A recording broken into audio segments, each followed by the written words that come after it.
јас не знам дали сме ја заборавиле моќта на Божик, можеби беше само потисната моќта на Божик наназад во некое наше поблиско далечно минато. Например, јас се сеќам во моето семејство, секогаш се славел Божик.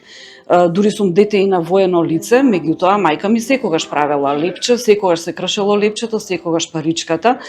Магијата на Божик секогаш постоела во моето семејство, можеби дело тоа го имам и пренесено, особено во Божик под Беласица, бидејќи самиот чин на кршењето на лепчето е во суштина дарување. Вие ги дарувате сите луѓе што се околу вас на масата, меѓутоа и не само нив.